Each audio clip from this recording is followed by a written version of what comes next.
મારું નામ ઐશ્વર્યા છે. હું ઉત્તર પ્રદેશના સંગ્રામપુર ગામની રહેવાસી છું, જ્યાં હું મારી દીકરી સાથે રહેતી હતી.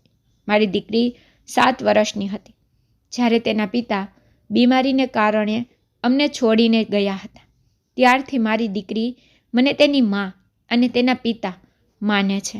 મેં તેનો ઉછેર ખૂબ મુશ્કેલી સાથે કર્યો હતો, કારણ કે મારી પાસે મને સહારો આપવા માટે કોઈ નહોતું. માતા માટે તેની દીકરીને ઉછેરવી અને પછી જ્યારે તે મોટી થાય ત્યારે તેને વિદાય આપવી, એ જ મહત્ત્વપૂર્ણ અને સૌથી મોટી સમસ્યા છે. મારી દીકરીનો રંગ કાળો હતો. તે દેખાવમાં પણ ખૂબ જ જાડી હતી. હું તેના માટે સંબંધ શોધી રહી હતી, પરંતુ તેના માટે કોઈ સંબંધ બિલકુલ આવતા ન હતા. એકવાર તેના માટે સંબંધ આવ્યો. એ છોકરો ખૂબ જ સુંદર હતો અને તેનો પરિવાર પણ ખૂબ જ સરસ હતો. આવા છોકરાને જોઈને મને નવાઈ લાગી હતી. મેં તરત જ આ સંબંધ માટે હા પાડી હતી અને મારી દીકરીના લગ્નની તૈયારીઓ શરૂ કરી. તેઓએ દહેજ લેવાની પણ ના પાડી હતી. તે ખૂબ જ સરસ લોકો હતા. પરંતુ જ્યારે લગ્નનો સમય આવ્યો અને મારી દીકરીની વિદાય થવાની હતી, ત્યારે તેણે મારી પાસે મારી એક એવી કિંમતી વસ્તુ માંગી જેના વિશે સાંભળીને પણ હું આશ્ચર્યચકિત થઈ ગઈ હતી. પહેલાં મારી દીકરીનો સંબંધ બહુ મુશ્કેલીથી બંધાયો હતો, તેથી હું નહોતી ઈચ્છતી કે મારી દીકરીના લગ્ન તૂટે અને લગ્નની સરઘસ પાછી જાય. જો આવું થશે તો મારી પુત્રીનું હૃદય તૂટી જશે. તેથી મેં હા પાડી અને મારી સૌથી કિંમતી વસ્તુ તેને આપી દીધી. પરંતુ તેના ગયાના 3 કલાક પછી જ અચાનક દરવાજો ખટખટ્યો. દરવાજો ખોલતાની સાથે જ સામેનો નજારો જોઈને હું ચોંકી ગઈ, કારણ કે મારી દીકરી દરવાજા પાસે ઊભી હતી અને તે પણ રાત્રે એકલી. મેં મારી પુત્રીને પૂછ્યું, શું થયું છે તારી સાથે? મારી દીકરીના ચહેરા પર નજર પડતા જ મારા પગ નીચેથી જમીન નીકળી ગઈ, કારણ કે તેનો ચહેરો મારી એકમાત્ર દીકરી, તેનું નામ કિરણ છે. જીવન સહેલું નથી હોતું, પરંતુ જીવનમાં આવો વળાંક આવશે મને આ ખબર નહોતી. મારા પતિ આ દુનિયા છોડી ગયા હતા. હું દિવસ રાત મહેનત કરતી હતી. હું કપડાં કેવી રીતે સીવવા તે જાણતી હતી અને તે કરીને હું મારું અને મારી દીકરીનું ભરણ પોષણ કરી શકી હતી. અમારું ગામ બહુ નાનું હતું, જાણે સમય થંભી ગયો હોય. અહીંના લોકો હંમેશા બીજા લોકો માટે ખૂબ જ વિચિત્ર રહેતા. હંમેશા બીજાની ખામીઓ પર નજર રાખવી, તેમની ખામીઓ શોધવી અને વાતુઓ બનાવી, એ તેની પાસે અગત્યનું કામ હતું. દરેકના જીવનમાં શું થાય છે, કોના ઘરે શું રાંધે છે અને કોની દીકરી ક્યાં જાય છે, દરેકની નજર આ બાબતો પર ટકેલી હતી. મારી દીકરી કિરણ બહુ સાદી છોકરી હતી. હું ઈચ્છતી હતી કે મારી દીકરી પણ અન્ય છોકરીઓની જેમ હસતી અને હસતી જ રહે, પરંતુ તેની કમનસીબે તેને આમ કરવાથી રોકી. તેને આમ ખુશ ન થવા દીધી. તે ખૂબ જ જાડી હતી. તે બહુ મોટી નહોતી, પરંતુ તેની સ્થૂળતાને કારણે તે વધુ મોટી દેખાતી હતી. તેનો રંગ કાળો હતો અને તેનું નાક પણ મોટું હતું. હું જાણું છું કે તે સુંદર ન હતી. આ વાસ્તવિકતા મને પરેશાન કરતી હતી, કારણ કે મારા પોતાના પતિનો દેખાવ પણ કંઈ ખાસ ન હતો અને કિરણ તેના પિતા પર ગઈ હતી. મેં મારી યુવાનીમાં ક્યારેય આ બધું વિચાર્યું ન હતું. જ્યારે મારા પતિનો સંબંધ મારા માટે આવ્યો ત્યારે બધાએ કહ્યું કે કોઈ માણસના દેખાવની કાળજી લે છે, ખરી વસ્તુઓ કમાવાની છે. મારા પતિની આવક સારી હતી, તેથી તેમણે અમને નાનું ઘર બનાવી આપ્યું અને થોડી જમીન પણ છોડી દીધી હતી, જેથી અમારી ફરજો કોઈક રીતે પૂરી થઈ જતી હતી.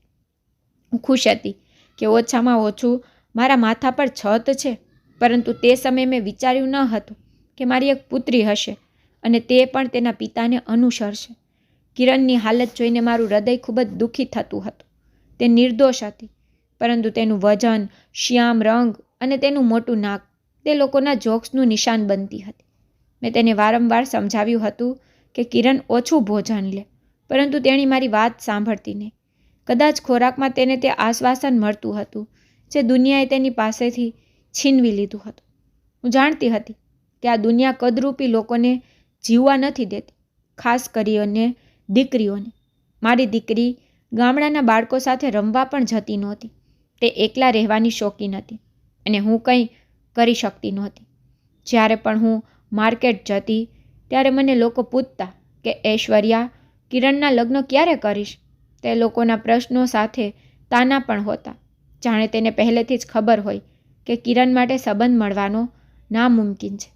મારી પાસે પ્રશ્નોનો કોઈ જવાબ ન હોતો. હું માત્ર ચૂપચાપ મારું માથું નમાવીને આવતી હતી અને મારા હૃદયમાં ભગવાનને પ્રાર્થના કરતી હતી કે મારી દીકરી માટે પણ કોઈ સારો સંબંધ મળી જાય. એક દિવસ કિરણ મારી પાસે આવી અને મને પૂછ્યું કે માં, હું જાડી કેમ છું? બાકીના બધા મારા કરતાં પાતળા અને સુંદર છે. ભગવાને મને આવી કેમ બનાવી? એ સાંભળીને હું ચૂપ થઈ જતી હતી. મારી પાસે કોઈ જવાબ નહોતો. હું તેને કહેતી કે આ બધું એ નસીબનો ખેલ છે, પરંતુ વાસ્તવિકતા એ હતી કે દુનિયા હંમેશા સુંદરતા માટે પાગલ રહી છે અને બદસુરતીને એબ માનવામાં આવે છે. હું તેને હકીકત કહી શકતી ન હતી, કારણ કે તે પહેલેથી જ ઘણું સહન કરી રહી હતી. કિરણના શબ્દોએ મને ભાંગી નાખી હતી, પણ મેં તેને મહેસૂસ ન થવા દીધું. મેં તેને ગળે લગાડીને કહ્યું, દીકરી, વિશ્વની વાતો પર ન જા. તું બહુ સારી છે. ભગવાને બનાવેલી દરેક વસ્તુ ખૂબ સારી છે, પણ હું જાણતી હતી કે તેના હૃદયને કંઈ જ શાંતિ આપી શકે તેમ નથી. હું જાણતી હતી કે આ સમાજ તેને શાંતિથી જીવવા નહીં દે. એક દિવસ ગામની એક સ્ત્રી મારી પાસે આવી અને બોલી, ઐશ્વર્યા, હું તને કંઈક પૂછું? ખોટું લગાડીશ નહીં. શું તમે તમારી દીકરીના સંબંધ પર કોઈ વિચાર કર્યો છે? મારી જાતને કાબૂમાં રાખીને મેં કહ્યું કે મારી દીકરી હજી નાની છે. મેં જે કહ્યું તેના પર તે હસી પડી અને કહેવા લાગી, અરે ઐશ્વર્યા, મોડું ન થવા દે. તેના શબ્દોએ મને ઊંડે સુધી વીંધી નાખી, પણ હું કંઈ કરી શકી નહીં. ત્યારે ગામ લોકોની વાતો, તેમની આંખો અને તેમનું વર્તન મારામાં ઊંડે સુધી ભરાઈ ગયું હતું. હું કિરણને બધાથી બચાવવા માંગતી હતી, પરંતુ હું જાણતી હતી કે આ બધું સરળ નહીં હોય. હું ઈચ્છતી હતી કે ભલે ગમે તે હોય, હું મારી દીકરી માટે લડીશ. આ વિશ્વ તેને સ્વીકારે કે નહીં, પણ હું તેને ક્યારેય એકલી નહીં છોડું. કિરણનું જીવન બાળપણથી જ મુશ્કેલીઓથી ભરેલું હતું. લોકો હંમેશા તેના રંગ અને દેખાવ પર ટોણો મારતા હતા. તે દરેક પસાર થતા દિવસ સાથે અંદરથી તૂટી રહી હતી, પરંતુ તેણીએ ક્યારેય કોઈની સામે પોતાનો દર્દ વ્યક્ત કર્યો નથી. હવે તે યુવાન હતી અને તેના લગ્નની ચિંતાએ મને એક નવી કસોટીમાં નાખી હતી. ગામની સ્ત્રીઓ અને પુરુષો હંમેશા અમારા જીવનમાં ડોક્યું કરવાનો પ્રયાસ કરતા હતા. મારી પુત્રી માટે સંબંધ ક્યાં મળશે? આ બાબતે મને કચડી નાખી હતી, પરંતુ હું હિંમત ન હારી.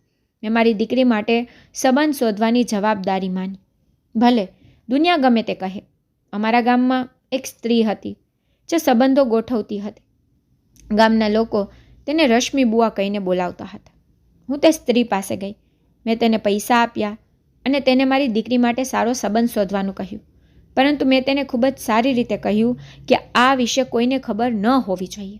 હું ઈચ્છતી ન હતી કે લોકો અમારા વિશે જાણે અને વધુ વાતો બનાવે. થોડા દિવસો પછી મારી દીકરીના સંબંધો આવવા લાગ્યા.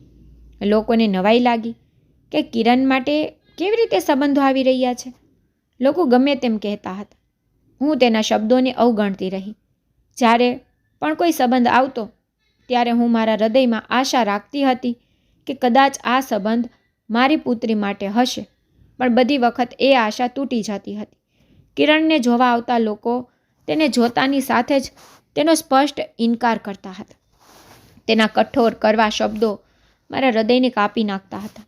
લોકો કહેતા કે આવી જાડી છોકરીને લગ્ન પછી 2 બાળકો થાય તો પછી તે દરવાજામાંથી પણ પસાર નહીં થઈ શકે. કોઈ કહેતું કે તેનો રંગ તો જુઓ, એવું લાગે છે કે જાણે તે કોઈ કાળા કપડામાં વીંટાયેલી છે. તેના શબ્દોથી મારી દીકરીનો ચહેરો ઉદાસ થઈ જતો હતો, પરંતુ તેણીએ કશું કહ્યું નહીં. કિરણને ખુશ કરવા મેં એક અનોખો નિર્ણય લીધો હતો. મેં મારી પુત્રીને ખુશ કરવા માટે ઘરે એક પ્રાણી રાખવાનું વિચાર્યું, કારણ કે મારી પુત્રી પ્રાણીઓની શોખીન હતી. મેં મારી બચત ખર્ચીને એક બકરી ખરીદી. આ બકરી ખૂબ જ સુંદર હતી અને ખૂબ મોંઘી પણ હતી. મને તેની સુંદરતા સાથે કોઈ લેવા દેવા ન હતી, પરંતુ મારી પુત્રી તેના આગમનથી ખુશ હતી. તેના ચહેરા પર હંમેશા ખુશનુમા સ્મિત રહેતું. તે બકરીને ખૂબ પ્રેમ કરતી હતી અને તેની ખૂબ કાળજી લેતી હતી. હવે અમે ચા પણ એ જ દૂધની બનાવવા લાગ્યા હતા. બકરીનું દૂધ મોંઘું હોય છે, તેથી અમારું દૂધ વેચવા લાગ્યું અને લોકોએ તેને સારી કિંમતે ખરીદતા હતા. આ પૈસાથી મારો અને મારી દીકરીનો ગુજારો થતો હતો. બકરીએ અમારા જીવનમાં કેટલાક ફેરફારો કર્યા હતા. તેના આવવાથી મારી દીકરી આખો દિવસ ઘરે ખુશ રહેતી હતી અને જે પૈસા અમને દૂધ વેચીને મળતા હતા તે પણ અમારા માટે ખૂબ મદદરૂપ સાબિત થયા હતા. હવે તે પૈસાથી ઘરનો ચૂલો સળગતો હતો અને અમારી જરૂરિયાતો અમુક અંશે પૂરી થતી હતી. આ સિવાય અમારી જમીનના અનાજમાંથી જે પૈસા આવતા હતા એ પૈસા હું મારી દીકરી માટે દહેજ માટે સાચવતી હતી. દહેજ એકત્રિત કરવા માટે દાન મારા હૃદયમાં હંમેશા વિચાર હતો, પરંતુ આ પહેલાં મારી પાસે કંઈ પણ ખરીદવા માટે પૂરતા સંસાધનો ન હોતા. હવે જ્યારે મેં થોડા પૈસા કમાવાનું શરૂ કર્યું ત્યારે મેં મારી પુત્રી માટે નાની વસ્તુઓ ખરીદવાનું શરૂ કર્યું હતું. મેં કિરણને ક્યારેય એ વાતનો અહેસાસ ન થવા દીધો કે હું આ બધું કેટલી મહેનતથી કરી રહી છું.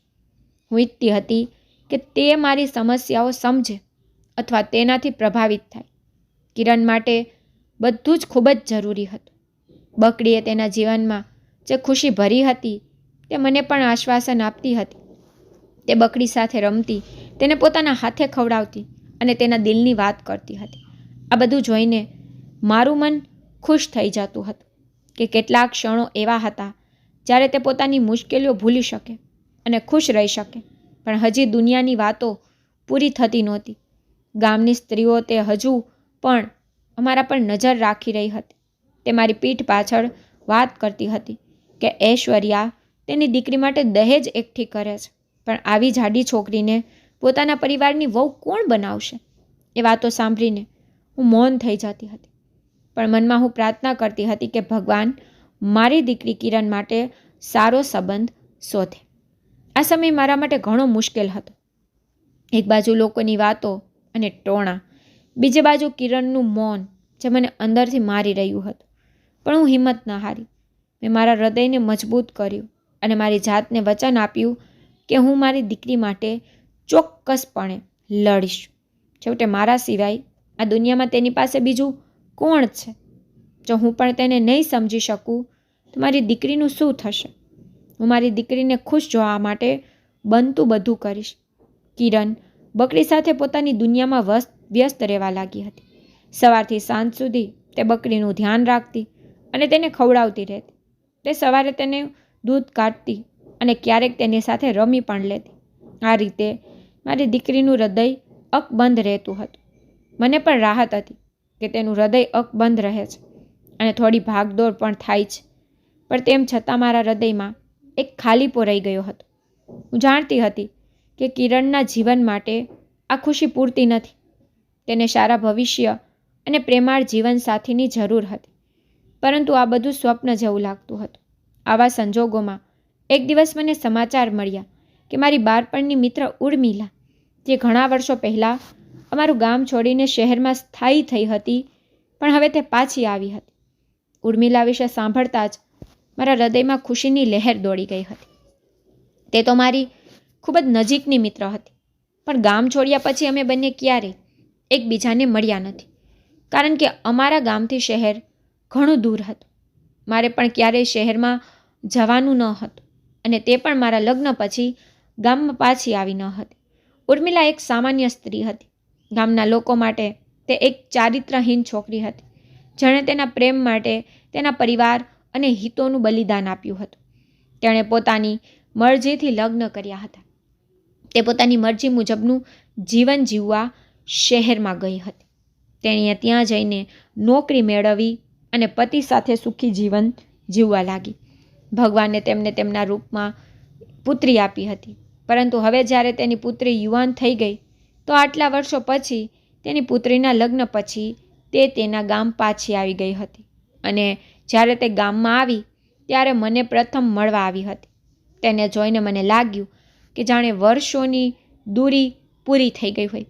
જ્યારે તેણીએ મને ગળે લગાડી ત્યારે મારી આંખોમાંથી સતત આંસુ વહેવા લાગ્યા હતા. મેં કહ્યું, તું પાછી આવી ગઈ છો? એવું લાગે છે કે મારી બહેન પાછી આવી ગઈ છે. મારી વાત સાંભળીને ઉર્મિલા હસી પડી અને તેને નીચા અવાજે કહ્યું કે હા, હું પાછી આવી ગઈ છું, પણ હવે હું તારી માટે અહીં આવી છું.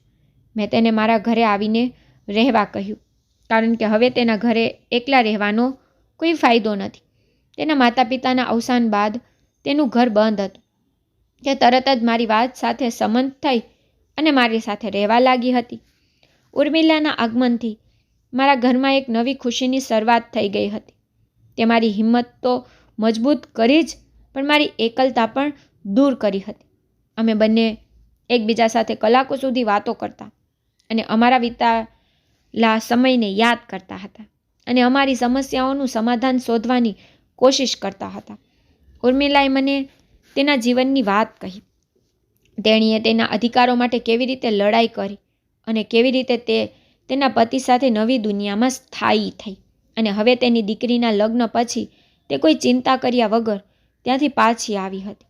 મેં મારા દિલની વાતો તેની સાથે શેર કરી અને કિરણની મુશ્કેલીઓ વિશે જણાવ્યું.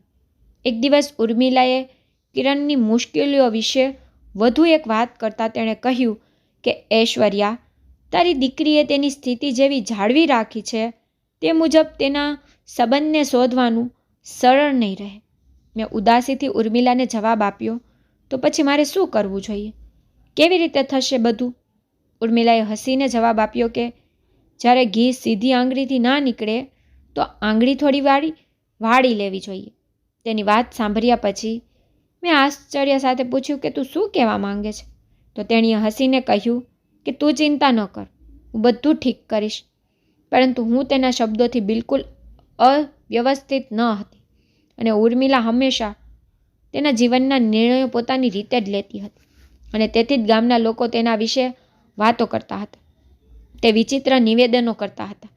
તે કહેતા કે બીજી કોઈ છોકરી આવી ન થાય અને ગામના લોકો પણ આવી વાત કહે.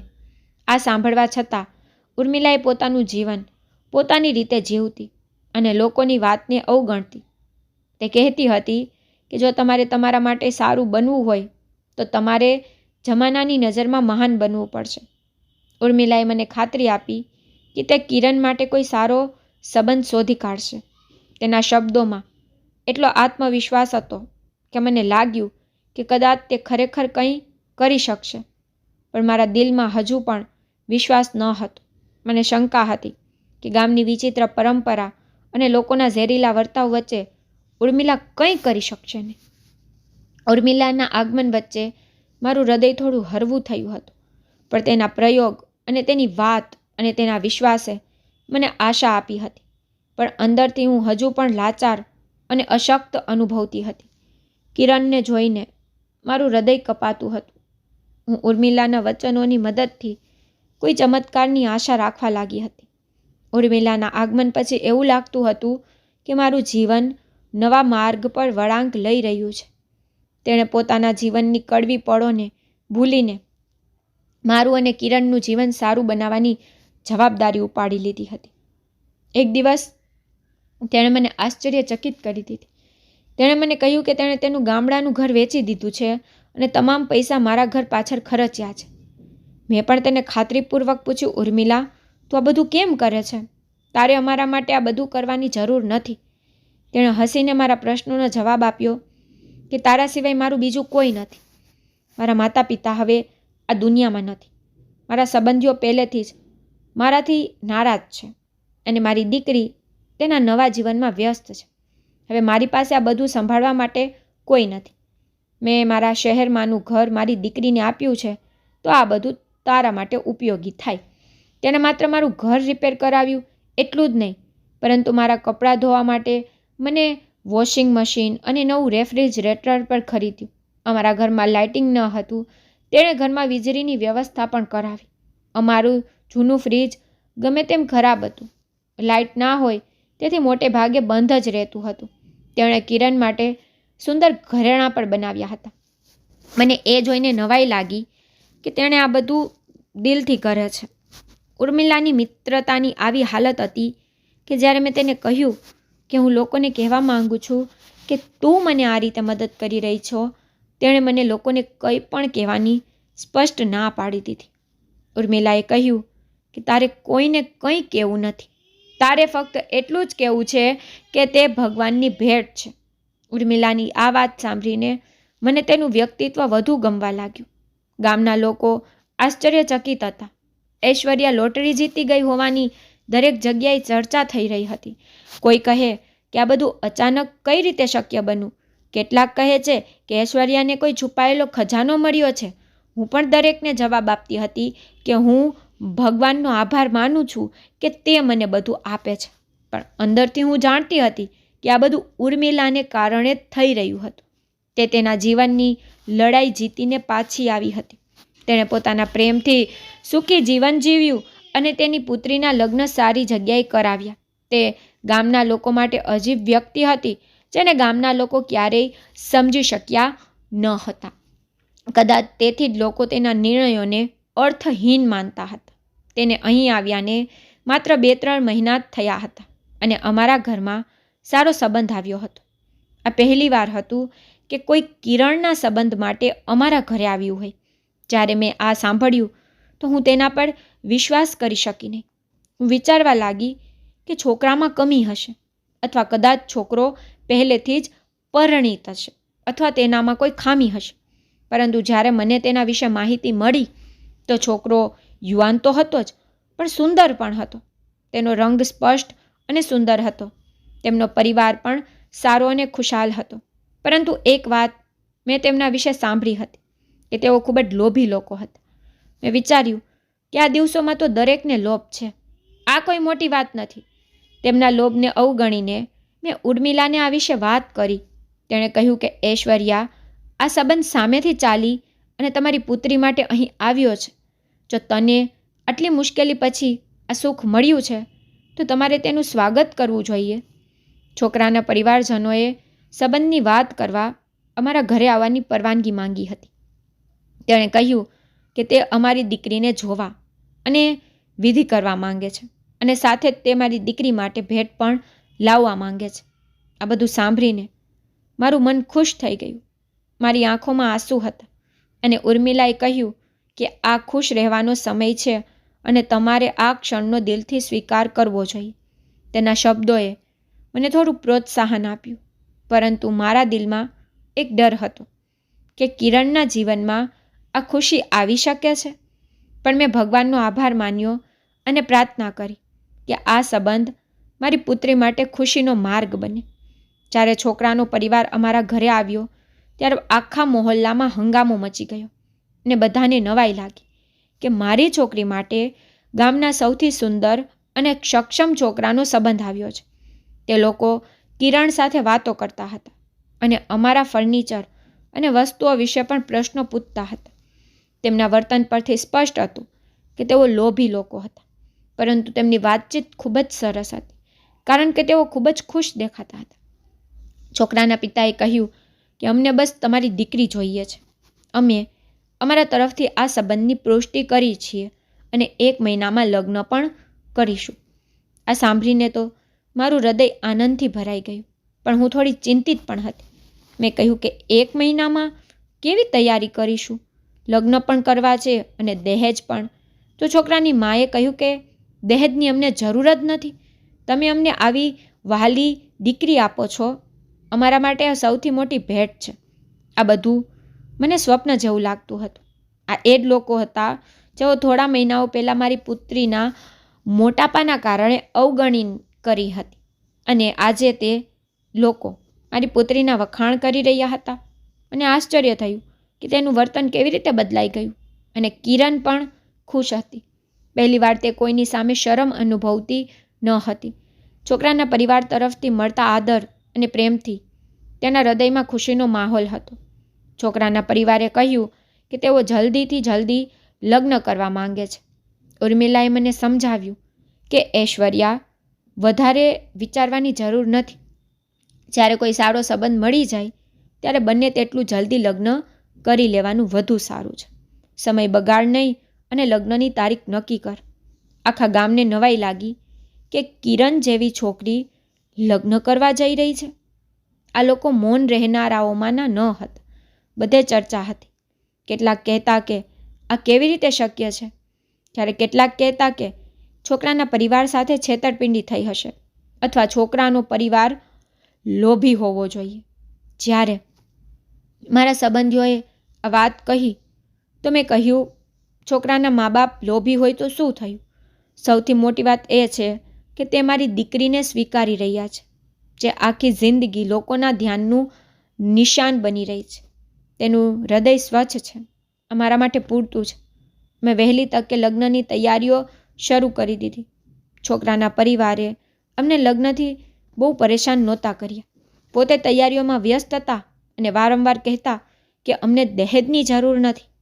આજકાલ આવા લોકો ભાગ્યે જ જોવા મળે છે. કિરણની અંદર એક નવો ઉત્સાહ આવી ગયો હતો. તે હજી પણ તેની બકડીની સંભાળ રાખવાની સાથે તેના લગ્નની તૈયારી કરી રહી હતી. જીવનમાં પહેલીવાર તેને લાગ્યું કે તે કોઈ માટે મહત્વપૂર્ણ છે. લગ્નની તારીખ નજીક આવી રહી હતી. મારા હૃદયમાં સુખ અને શાંતિ વધી રહી હતી, જેની મેં સપનામાં પણ કલ્પના કરી ન હતી. આ બધું ઉર્મિલાના કારણે શક્ય બન્યું. લગ્નનો દિવસ નજીક હતો અને ઘરમાં ખુશીનો માહોલ હતો. કિરણ જ્યારે દુલ્હન બની ત્યારે જાણે બધાની આંખોમાં તે બસી ગઈ. તે હંમેશા તેના દેખાવના કારણે પરેશાન રહેતી. આજે ઝેવર, વસ્ત્રો અને મહેંદીમાં કોઈ સુંદર રાજકુમારીથી ઓછી દેખાતી ન હતી. ગામની સ્ત્રીઓ તેને જોઈને આશ્ચર્યચકિત થઈ ગઈ અને તેની પ્રશંસા કરતા થાકતી ન હતી. લગ્ન બપોરે રાખવામાં આવ્યા હતા, જેથી બધા મહેમાનો સમયસર આવી શકે અને સાંજ સુધીમાં વિદાયની વ્યવસ્થા થઈ શકે. બધું એકદમ સારું ચાલતું હતું, પરંતુ વિદાયના થોડા સમય પહેલાં છોકરાઓએ એક એવી માંગ કરી જે અમને આશ્ચર્યચકિત કરી. છોકરાના પિતાએ અચાનક અમને કહ્યું કે અમે તમારી પાસેથી દહેજમાં કંઈ માંગ્યું નથી, પરંતુ અમને તમારી પાસેથી એક વસ્તુ જોઈએ છે. આ સાંભળીને મારું હૃદય ધડકવા લાગ્યું. મારા મનમાં અનેક પ્રશ્નો આવવા લાગ્યા. છેવટે તે વસ્તુ છે જે તે માંગવા જઈ રહ્યા છે. મારી જાતને કાબૂમાં રાખીને મેં કહ્યું, મને કહો, તમારે શું જોઈએ છે? તેઓએ કહ્યું કે અમને તમારી બકરી સુંદરી જોઈએ છે. આ સાંભળીને આખા ઘરમાં શાંતિ છવાઈ ગઈ. આ બકરી અમારા માટે કોઈ પ્રોપર્ટીથી ઓછી નહોતી. મારી પુત્રીએ તેના જીવ કરતાં વધુ તેની કાળજી લીધી. એ જ બકરી હવે દહેજ તરીકે માંગવામાં આવી રહી હતી. મને આશ્ચર્ય થયું કે તે બકરી એક જ અમારી આવકનો સ્ત્રોત છે. તે માત્ર દૂધ જ આપતી નથી, પરંતુ અમારા ઘરનો ખર્ચ પણ સંભાળતી હતી. કિરણના લગ્ન પછી તે બકરી મારા માટે એક આધાર હતી. મેં ના પાડી અને કહ્યું કે હું તમને મારી સુંદરી ન આપી શકું. તે મારી દીકરી જેવી જ છે. મારી પુત્રી પછી મારી પાસે આ એકમાત્ર કિંમતી વસ્તુ છે જે મને શાંતિ આપે છે. પરંતુ છોકરાના માતા પિતાએ જીદ કરવાનું શરૂ કરી દીધું. તેને કહ્યું કે તમારી પાસે તો ઘણું છે, આ બકરી અમારા માટે વધુ ખાસ છે. મેં ના પાડી તો ઉર્મિલાએ મારો હાથ પકડી લીધો. તેનો મતલબ એવો હતો કે મારે તેમની સાથે વધારે દલીલ ન કરવી. તેને વચ્ચે બોલતા કહ્યું કે ઐશ્વર્યા, દીકરીઓની ખુશી માટે તો માં બધું બલિદાન આપી દે છે. જો આ બકરી આપીને તારી પુત્રીનું ભવિષ્ય સુરક્ષિત કરી શકાય છે તો આ સોદો ખોટો નથી. મને નવાઈ લાગી કે ઉર્મિલા બધું કેમ બોલી રહી છે. મેં કહ્યું, આ બકરીનું દૂધ વેચીને અમે કમાઈએ છીએ. હવે હું સિવડ પણ નથી કરી શકતી. તો ઉર્મિલાએ હસતા હસતા કહ્યું, અરે હું છું ને, ચિંતા ન કર, તારી પુત્રીના લગ્ન કર. ઉર્મિલાની સમજાવટ પછી મેં મારું દિલ સાફ કર્યું અને બકરી આપવા માટે સંમત થઈ. આ નિર્ણય મારા માટે સરળ ન હતો, પણ મેં મારી દીકરી માટે બલિદાન આપ્યું. વિદાય પછી તેઓ બકરી અને મારી દીકરી બંનેને લઈ ગયા. મારી દીકરીની વિદાય વખતે હું ખૂબ રડી. મારી પુત્રી મારા હૃદયનો ટુકડો અને મારા પતિની છેલ્લી નિશાની હતી. મેં તેને હંમેશા ખુશ રહેવાના આશીર્વાદ આપ્યા હતા. તે પણ ખૂબ રડતી હતી, પણ તેના આંસુ ખુશીના હતા. એ લોકોએ પણ મારો આભાર માન્યો અને ચાલ્યા ગયા. મારું મન દુઃખી હતું, પણ મારી દીકરી હવે તેના નવા જીવનની શરૂઆત કરવા જઈ રહી હતી. મને રાહત થઈ કે હવે તે તેના ઘરમાં ખુશ રહેશે. ગ્રામજનો આ વાત વારંવાર કહી રહ્યા હતા કે આ લોકો લોભી છે, પણ મેં મારી જાતને દિલાસો આપ્યો કે ભગવાન બધું સંભાળશે. પણ આગળ શું થવાનું છે તેની મને કોઈ ખબર ન હતી. રાતનો સમય હતો અને હું મારા રૂમમાં બેઠી બેઠી વીતેલા સમય વિશે વિચારતી હતી. સુંદરીની વિદાયનું દુઃખ અને કિરણની વિદાયનું દુઃખ મારા હૃદયને અશાંત કરી રહ્યું હતું. હું વારંવાર વિચારી રહી હતી કે હવે પછી શું થશે, અને ઉર્મિલાએ કહ્યું હતું કે તે ઘર ચલાવવામાં મને સાથ આપશે, પરંતુ હું જાણતી હતી કે તે તેની જવાબદારી નથી. તે અહીં મહેમાન હતી અને મહેમાનો કાયમ રહેતા નથી. મેં મારી જાતને સાંત્વના આપી અને વિચાર્યું કે કાલે બજારમાં જઈશ અને નવા ચશ્મા લાવીશ અને ફરીથી સીવવાનું શરૂ કરીશ. મારી દ્રષ્ટિ નબળી પડી ગઈ હતી, પણ હું મારા હૃદયમાં હિંમત કેળવવાનો પ્રયત્ન કરી રહી હતી. આ બધું વિચારતા વિચારતા કદાચ 1 કલાક વીતી ગઈ અને અડધી રાતે દરવાજો ખટખટવાનો અવાજ સાંભળીને હું ચોંકી ગઈ. હૃદયમાં એક વિચિત્ર ગભરાટ ઊભી થઈ.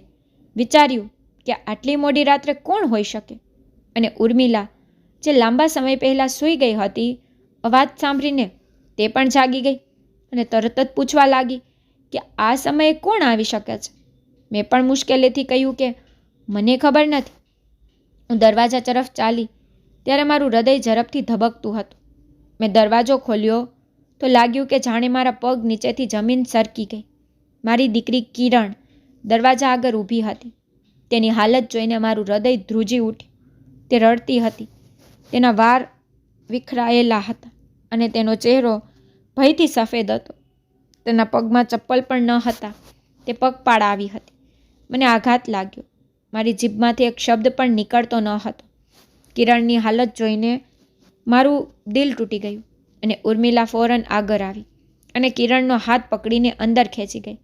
તેણે તરત જ દરવાજો બંધ કરી દીધો અને કહ્યું, આ શું છે કિરણ? અહીં કેમ આવી છે? કિરણની હાલત જોઈને સ્પષ્ટ થતું હતું કે તે કોઈ ડરનો શિકાર છે. તે સતત રડતી હતી. રડવાને કારણે તેનો અવાજ બેસી ગયો હતો. ઉર્મિલાએ તેને ખુરશી પર બેસાડી અને ઝડપથી પાણી લાવીને તેને આપ્યું. કિરણે ધ્રુજતા હાથે પાણી લીધું. તે બોલવાની સ્થિતિમાં ન હતી. હું નર્વસ થઈ ગઈ હતી. તેથી મેં ખંભો પકડીને પૂછ્યું, શું થયું દીકરા? તું અહીં કેમ આવી છો? મેં તને હમણાં જ વિદાય આપી હતી. તું પાછી કેવી રીતે આવી? મારી દીકરીની આંખોમાં એવો ભય હતો કે તેણે મારી સામે જોયું કે મારું હૃદય કંપી ઉઠ્યું. તે કંઈક કહેવા માંગતી હતી, પણ કદાચ શબ્દો તેના ગળામાં અટવાઈ જતા હતા. મારા હૃદયમાં પણ ઘણા પ્રશ્નો હતા કે છેવટે શું થયું હશે. મેં કહ્યું, દીકરા મને કે તું અહીં કેમ આવી છે? કિરણ રડવા લાગી કે માં, હું કેમ ભાગીશ? હું તો ખૂબ ખુશ હતી. મારા પતિ ખૂબ જ સુંદર હતા અને તે મારા માટે સરસ પણ હતા, પરંતુ આટલું કહીને તે ફરી રડવા લાગી. મેં કહ્યું, દીકરા મને આખી વાત કે શું થયું? તેના આંસુ સાફ કરતા કિરણે કહ્યું, માં, તેણે બકરીને બળજબરીથી ઘરની અંદર એક જગ્યાએ બાંધી દીધી અને પછી મને કહ્યું કે હવે તારું અહીં કોઈ કામ નથી. અમને તારી પરવા નથી. તું અહીંથી ચાલી જા. આ સાંભળીને મારા શરીરમાં એક સંવેદના દોડી ગઈ. મેં કહ્યું, આ શું છે? તેનો અર્થ એ છે કે તેઓએ અમારી સુંદરી માટે લગ્ન કરવા માંગતા હતા, પણ સુંદરી બકરી છે, તેમાંથી તેને શું ફાયદો થશે? રડતા રડતા કિરણે કહ્યું કે માં, તેઓ કહેતા હતા કે અમે આ લગ્ન માત્ર બકરી મેળવવા માટે કર્યા છે. હવે એક જાડી ભેંસ અમારા ઘરમાં બકરી સાથે રહી શકતી નથી. તેઓ મને જાડી ભેંસ પણ કહેતા હતા. તેણે કહ્યું કે બહાર જા, 1 અઠવાડિયા પછી તને અમારા ઘરેથી ડિવોર્સના પેપર મોકલવામાં આવશે. આ સાંભળીને મારું તો જાણે હૃદય તૂટી ગયું. મારી દીકરી રડી રહી હતી અને હું તેને સાંત્વના આપવાનો પ્રયત્ન કરી રહી હતી. તે લોકો ઘણા સારા દેખાતા હતા, પણ અચાનક આટલા ક્રૂર કેવી રીતે બની ગયા? કિરણ આ બધું કહી રહી હતી ત્યારે ઉર્મિલા બાજુ ઉપર ચૂપચાપ બેઠી હતી. તેના ચહેરા પર એક વિચિત્ર શાંતિ હતી, જાણે કે તેને પહેલેથી જ ખબર હોય કે આ બધું થવાનું છે. મેં કહ્યું, દીકરા, હવે તું રડવાનું બંધ કરી દે. તું અમારા ઘરે આવી ગઈ છે. કિરણને સંભાળવી ખૂબ મુશ્કેલ બની રહ્યું હતું. આખરે મેં તેને આશ્વાસન આપ્યું અને થોડીવાર પછી તે સૂઈ ગઈ. જ્યારે કિરણ સૂઈ ગઈ ત્યારે ઉર્મિલાએ મારી પાસે આવી અને તેના અવાજમાં એક વિચિત્ર ડર હતો, જે મેં પહેલાં ક્યારેય અનુભવ્યો ન હતો. તે રડતી હતી અને મારી પાસે માફી માંગતી હતી. મેં કહ્યું, તું મારી પાસે શેની માફી માંગે છે? આમાં તારો શું વાંક છે? તો તેને ઊંડો શ્વાસ લઈને કહ્યું કે ઐશ્વર્યા, હું આ પહેલેથી જ જાણતી હતી કે તેઓ ફક્ત સુંદરી માટે લગ્ન કરી રહ્યા છે, પણ મેં વિચાર્યું કે જો તે સુંદરીના નામે કિરણને અપનાવી લે, તેને પોતાના ઘરની વહુ બનાવી દે, તો એ કંઈ ખરાબ વાત નથી. મેં આશ્ચર્યથી પૂછ્યું કે તને આ બધું કેવી રીતે ખબર પડી? તમે મને કેમ ન કહ્યું? આ બધું શું છે? તો ઉર્મિલાની આંખોમાં આંસુ હતા. તેણે કહ્યું, ઐશ્વર્યા, તને ખબર છે કે હું હંમેશા તારી મદદ કરવા માંગતી હતી. તારી દીકરીના લગ્ન તારા માટે મોટી સમસ્યા બની ગયા હતા અને મેં વિચાર્યું કે જો તે કિરણને સ્વીકારે તો તેનું જીવન સારું થશે. મને તેનો ઈરાદો સમજાઈ ગયો હતો, પણ વિચાર્યું કે લગ્ન પછી કદાચ બધું સારું થઈ જશે. ઉર્મિલાની વાત સાંભળીને હું ગુસ્સે અને લાચારી વચ્ચે મૂંઝાઈ ગઈ. મેં કહ્યું, તે મને અંધારામાં રાખી? તે મારી દીકરીના જીવનનો વેપાર કર્યો? રડતા રડતા ઉર્મિલાએ કહ્યું કે મને લાગ્યું કે હું સાચું કરી રહી છું. મને લાગ્યું કે કિરણને તે લોકો પોતાની વહુ બનાવશે. મેં કહ્યું, ઉર્મિલા, મારી પુત્રીનું હૃદય તૂટી ગયું છે અને તેનો વિશ્વાસ પણ ઉઠી ગયો છે. હું ખૂબ જ ચિંતિત હતી કે આગળ શું થશે. એ લોકોએ અમારી સાથે દગો કર્યો હતો. મારી દીકરીનું સ્વપ્નનું ઘર તૂટી ગયું. ઉર્મિલા મારી સામે આંખો નીચી કરીને બેઠી હતી. પછી તેને જે કહ્યું તે સાંભળીને મારા પગ નીચેથી જમીન નીકળી ગઈ.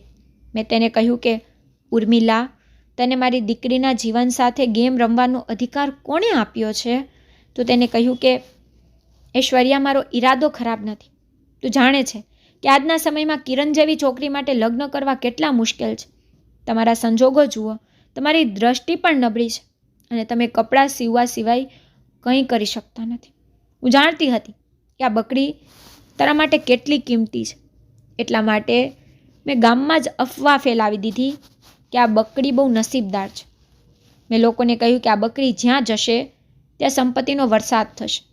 મને થયું કે અમીર પરિવારમાંથી તમારી પુત્રી માટે સંબંધ આવશે. મેં કહ્યું, ઉર્મિલા, તને કેવી રીતે લાગ્યું કે આ ઠીક છે? તો તેને કહ્યું કે મેં વિચાર્યું હતું કે તેઓ બકરી સાથે કિરણને પણ સ્વીકારશે અને લગ્ન પછી બધું સારું થઈ જશે. હું નહોતી ઈચ્છતી કે કિરણ કોઈ મોટી વ્યક્તિ સાથે લગ્ન કરે, જેના કારણે મેં આ પગલું ભર્યું છે. ત્યારે મેં જે વાતો ફેલાવી હતી તે આ લોકોના કાન સુધી પહોંચી ગઈ. તે જાણતા હતા કે તું બકરીને કોઈને નહીં આપે. તેથી તેઓએ કિરણ સાથે લગ્ન કરવાનો અને બકરી મેળવવાનો ઢોંગ કર્યો. કારણ કે આ લોકો આ આખા ગામમાં સૌથી લોભી લોકો હતા. તેથી મેં વિચાર્યું કે ફક્ત આ જ લોકોને છેતરી શકાય છે. આ સાંભળીને મારું હૃદય હચમચી ગયું. મેં કહ્યું, ઉર્મિલા, તને એવો પણ ખ્યાલ છે કે તારી આ હરકતોથી મારી દીકરીના સપના અને ઇજ્જત બરબાદ થઈ ગઈ છે? ઉર્મિલાએ રડતા રડતા કહ્યું કે ઐશ્વર્યા, મને લાગ્યું કે બધું તારી દીકરી માટે સારું રહેશે. મારો એક જ ઈરાદો હતો તને મદદ કરવાનો, પણ મેં બધું બરબાદ કરી નાખ્યું. મને માફ કરજો. આ બધું સાંભળ્યા પછી મારું હૃદય માફી માટે તૈયાર ન હતું. મેં ઉર્મિલા સાથે આખા અઠવાડિયા વાત કરી નહીં. જ્યારે મેં કિરણને તેના રૂમમાં બંધ જોઈ ત્યારે મારું હૃદય તૂટી ગયું. તે આખો દિવસ મૌન રહેતી. તે ન તો કંઈ ખાતી કે ન પીતી. હું જાણતી હતી કે આ બધું માત્ર એક વખતની વાત નથી. આ એવી ઈજા હતી જે આખી જિંદગી હૃદય પર રહેશે. આ દરમિયાન તેઓ શું નિર્ણય લે છે તેની અમે બધા રાહ જોઈ રહ્યા હતા. કિરણના ગયાના 2 દિવસ પછી અમને નોટિસ મળી કે તેઓ તલાકનો ફેસલો લઈ ચૂક્યા છે. ઉર્મિલા વારંવાર કહેતી રહી કે તે લોકો સાથે વાત કરશે, પણ તેનો નિર્ણય મક્કમ હતો. છૂટાછેડાની નોટિસ મળ્યા પછી મેં મારી પુત્રીને સાંત્વના આપવાનો પ્રયાસ કર્યો, પણ હું પોતે અંદરથી તૂટી ગઈ હતી. મારી દીકરીનું જીવન એક રમત બની ગયું હતું અને હું મારી લાચારી પર શરમ અનુભવતી હતી. અને જ્યારે પણ ઉર્મિલા મારી સામે આવતી ત્યારે તે માફી માંગતી હતી, પરંતુ હું તેની સાથે આંખનો સંપર્ક કરી શકી નહીં. આખરે એક દિવસ મેં ઉર્મિલાને કહ્યું કે તારા ઈરાદા ભલે ખરાબ ન હોય, પણ આ દુનિયા આપણા પ્રમાણે નથી ચાલતી. તે જે કર્યું તેનું પરિણામ મારી દીકરીને ભોગવવી પડ્યું, પણ તેને કહ્યું કે તે મારી દીકરીનું જીવન વધુ સારું બનાવવામાં મદદ કરશે. પરંતુ હું જાણતી હતી કે હવે આ બધી વસ્તુઓ માત્ર આશ્વાસન માટે જ છે. કિરણ સામે ડિવોર્સની કાર્યવાહી હતી, પરંતુ તેની અસર તેના આત્મા સુધી પહોંચી ગઈ હતી. મેં નક્કી કર્યું કે હવે હું કિરણનું જીવન સુધારવા માટે જાતે જ કંઈક કરીશ. આ સમયે મને ખબર ન હતી કે આગળ શું થશે, પરંતુ એક માતા તરીકે મેં નક્કી કર્યું કે મારી દીકરીનું જીવન ફરી ખુશીઓથી ભરાઈ જશે. ઉર્મિલાની ભૂલ હતી, પણ મને લાગ્યું કે તે લોકોનો લોભ વધારે હતો. જો તેણે મારી પુત્રીને બકરી માટે સ્વીકારી લીધી હોત તો પણ તે આખી જિંદગી મારી પુત્રીને ટોણા તો મારતા જ હોત. બધું વિચારીને મને ખાતરી થઈ ગઈ કે આ સંબંધનો અંત આવે તો સારું. કિરણને આઘાતમાંથી બહાર લાવવામાં સમય લાગ્યો, પરંતુ ધીમે ધીમે તેણે પોતાની જાત પર કાબૂ રાખવા માંડ્યો. થોડા મહિના વીતી ગયા પછી અમારા ગામના વડીલે એમને કહ્યું કે તેઓ કિરણ માટે આ સારો સંબંધ શોધ્યો છે. મેં તેને કહ્યું કે પહેલાં છોકરા વિશે તમામ માહિતી મેળવવી પડશે. છોકરાનું નામ રિતિક હતું. તે એક આદરણીય માણસ હતો, જેની પાસે શહેરમાં સારી નોકરી હતી. તેનો પગાર પણ મામૂલી હતો અને તેની પહેલી પત્ની આ દુનિયામાંથી ચાલી ગઈ હતી. તેને એક પુત્ર પણ હતો જે તેના દાદા દાદી સાથે રહેતો હતો. પણ મેં નક્કી કર્યું કે આ વખતે કંઈ છુપાશે નહીં. જ્યારે રિતિકની માતા અમારા ઘરે આવી ત્યારે મેં કિરણના પહેલાં લગ્ન અને તેની નિષ્ફળતા વિશે ખુલીને કહ્યું. મને ડર હતો કે આ સાંભળીને તેઓ સંબંધ ખત્મ કરી દેશે, પરંતુ નવાઈની વાત એ હતી કે જ્યારે રિતિકની માતા બધું જાણતી હોવા છતાં મારી દીકરીનો સ્વીકાર કર્યો.